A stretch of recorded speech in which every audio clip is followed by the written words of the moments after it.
यहोशू की अंतिम चुनौती। आज का यह वचन यहोशू की पुस्तक के 23वें और 24वें अध्याय से लिया गया है। यह यहोशू की किताब की आखिरी कहानी है और हम ऐसा भी कह सकते हैं कि यह यहोशू की कहानी का अंत है। जैसा कि हमने यहोशू की पुस्तक के पिछले वचनों से जाना कि यहोशू एक विश्वासी और धर्मी पुरुष था और मूसा की मृत्यु के बाद परमेश्वर द्वारा यहोशू को इस्राएलियों का नेतृत्व करने को मिला। अगर आपने यहोशू की पुस्तक के पिछले वचनों को नहीं सुना है तो उसका लिंक आपको डिस्क्रिप्शन में मिल जाएगा, क्योंकि आज का यह वचन उन्हीं वचनों का अंतिम वचन है। यहोशू की पुस्तक परमेश्वर द्वारा अब्राहम से किए गए वादों को पूरा करने के बारे में बताती है। परमेश्वर ने वादा किया कि अब्राहम एक महान राष्ट्र का पिता बनेगा, एक भूमि प्राप्त करेगा और सभी राष्ट्रों के लिए आशीर्वाद लाएगा, जो कि हमें उत्पत्ति की पुस्तक में मिलता है। ये पुस्तक इन्हीं वचनों को पूरा करती है। यहोशू की पुस्तक की शुरुआत यरीहो के पार यरदन नदी के तट पर बसे इज़राइल राष्ट्र से होती है। इसमें कई सैन्य अभियानों का विवरण दर्ज है, जिन्होंने भूमि के निवासियों को हराया। और अंत में यह पुस्तक यहोशू द्वारा अपने अंतिम उपदेश और यहोशू की मृत्यु के साथ समाप्त होती है। अब आइए सुनते हैं यहोशू की अंतिम चुनौती के बारे में। यहोवा ने इस्राएलियों को उसके चारों ओर के शत्रुओं से शांति प्रदान कराई और सुरक्षित बनाया। वर्ष बीतते गए और यहोशू बहुत बूढ़ा हो गया। फिर यहोशू ने इस्राएल के सभी प्रमुखों, शासकों और न्यायाधीशों की बैठक बुलाई।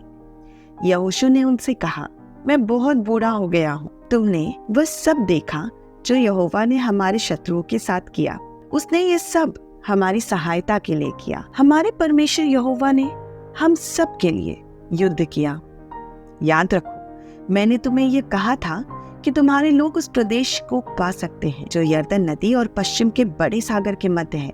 ये वही प्रदेश है जिसे देने का वचन मैंने दिया था, किंतु अब तक तुम उस प्रदेश का थोड़ा सा भाग ही ले पाए हो।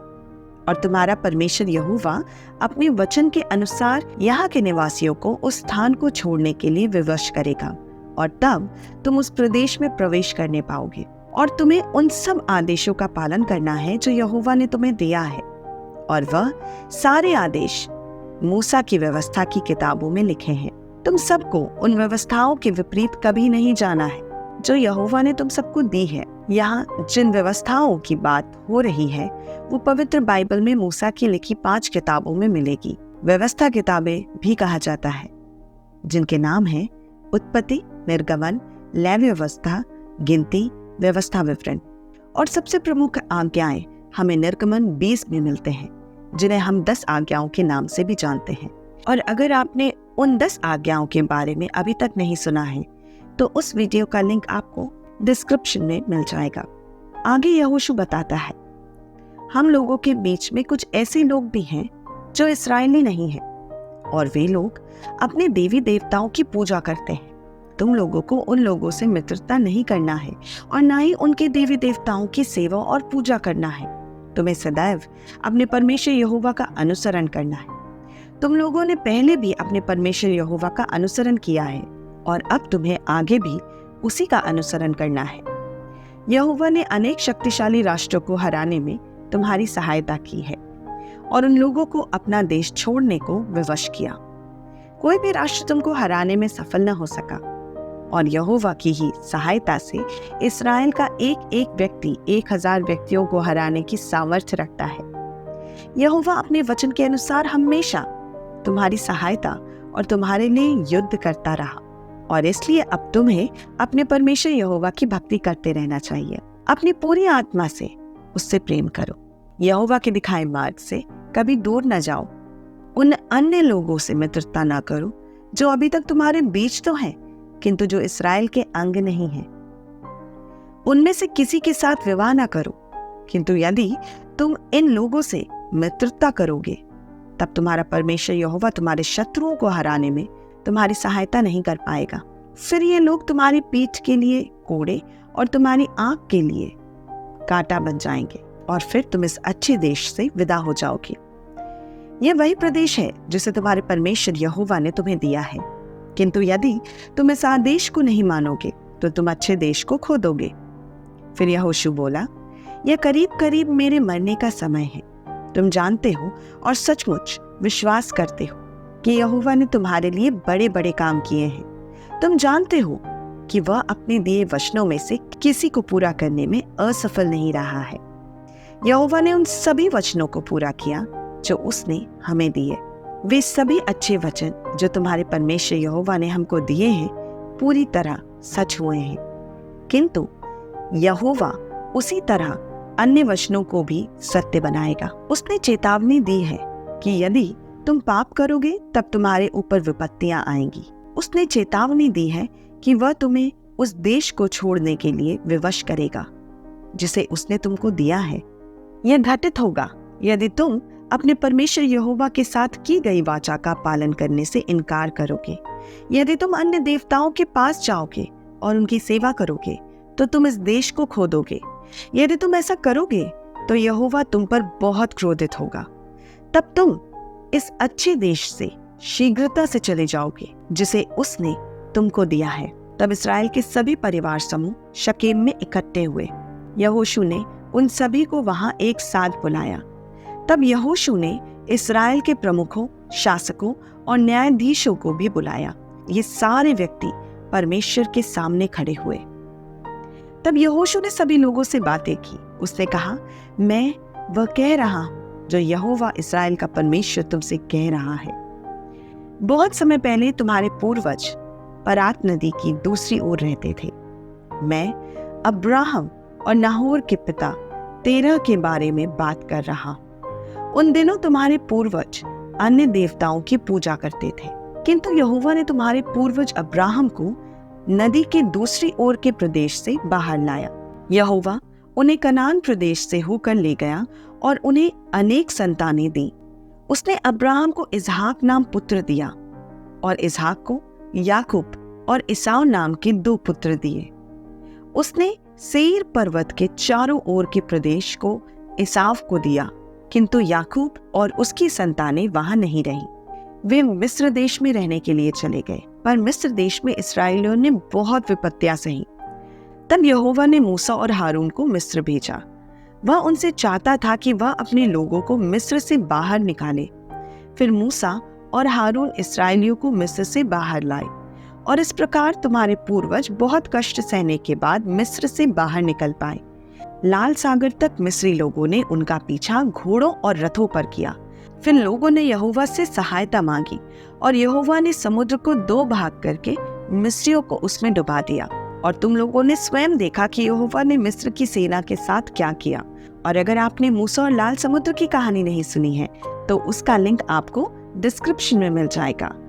उसके बाद फिर तुम लोग मरुभूमि में लंबे समय तक रहे। यहोवा तुम्हें एमोरी लोगों के प्रदेश में लाया जो यरदन नदी के पूर्व में था।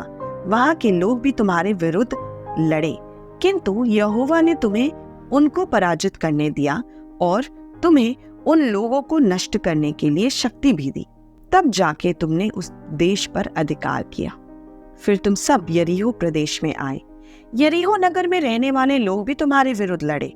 एमोरी, परिज्जी, कनानी, हित्ती, गिरगाशी, हिव्वी और यबूसी सभी लोग तुम्हारे विरुद्ध लड़े, किंतु यहोवा ने तुम्हें उन सब को हराने दिया। इस तरह यहोशू ने उनको वो सब बातें याद दिलाई जो यहोवा ने उन सब के लिए किया था। उसने उन्हें ये भी याद दिलाया कि वो यहोवा ही था जिसने तुम्हें वो प्रदेश दिया जहां तुम्हें कोई काम नहीं करना पड़ा। उसने तुम्हें नगर दिए जिन्हें तुम्हें बनाना नहीं पड़ा। अब तुम उस प्रदेश में और उन नगरों में रहते हो। तुम्हारे पास अंगूर की बेलें और जैतून के बाग हैं। अंत में यहोशू ने लोगों से कहा, अब तुम लोगों ने यहोवा का कथन सुन लिया है, इसलिए तुम्हें यहोवा का सम्मान करना चाहिए और उसकी सच्ची सेवा करनी चाहिए। उन असत्य देवताओं को फेंक दो जिन्हें तुम्हारे पूर्वज पूजते थे, और अब तुम्हें यहोवा की सेवा करनी चाहिए। किंतु संभव है कि तुम यहोवा की सेवा करना नहीं चाहते। तुम्हें स्वयं ही आज ये चुन लेना चाहिए। तुम्हें आज निश्चय कर लेना चाहिए कि तुम किसकी सेवा करोगे। तुम उन देवताओं की सेवा करोगे जिनकी सेवा तुम्हारे पूर्वज उस समय करते थे जब वे नदी की दूसरी ओर रहते थे, या तुम उन एमोरी लोगों के देवताओं की सेवा करना चाहते हो जो यहाँ रहते थे? किंतु मैं तुम्हें बताता हूँ कि मैं क्या करूँगा। जहाँ तक मेरी और मेरे परिवार की बात है, हम यहोवा की सेवा करेंगे। तब लोगों ने उत्तर दिया, नहीं, हम यहोवा का अनुसरण करना कभी नहीं छोड़ेंगे। नहीं, हम लोग कभी अन्य देवताओं की सेवा नहीं करेंगे। हम जानते हैं कि वो परमेश्वर यहोवा था जो हमारे लोगों को मिस्र से लाया। हम लोग उस देश में दास थे, किंतु यहोवा ने हम लोगों के लिए वहाँ बड़े बड़े काम किए। इसलिए हम लोग यहोवा की सेवा करते रहेंगे, क्योंकि वो हमारा परमेश्वर है। तब यहोवा ने कहा, तुम यहोवा की पर्याप्त सेवा अच्छी तरह नहीं कर सकोगे। यहोवा पवित्र परमेश्वर है और परमेश्वर अपने लोगों द्वारा अन्य देवताओं की पूजा से घृणा करता है। यदि तुम यहोवा को छोड़ोगे और अन्य देवताओं की सेवा करोगे, तब यहोवा तुम पर भयंकर विपत्तियां लाएगा। यहोवा तुमको नष्ट करेगा। यहोवा तुम्हारे लिए अच्छा रहा है, किंतु यदि तुम उसके विरुद्ध चलते हो तो वो तुम्हें नष्ट कर देगा। किंतु लोगों ने यहोशू से कहा, नहीं, हम यहोवा की सेवा करेंगे। तब यहोशू ने कहा, स्वयं अपने अपने साथ के लोगों के चारों ओर देखो। क्या तुम जानते हो और स्वीकार करते हो कि तुमने यहोवा की सेवा करना चुना है? लोगों ने उत्तर दिया, हाँ, यह सत्य है। हम लोग ध्यान रखेंगे कि हम लोगों ने यहोवा की सेवा करना चुना है। तब यहोशू ने उनसे कहा, इसलिए अपने बीच जो असत्य देवता रखते हो उन्हें फेंक दो। अपने पूरे हृदय से इस्राएल के परमेश्वर यहोवा से प्रेम करो।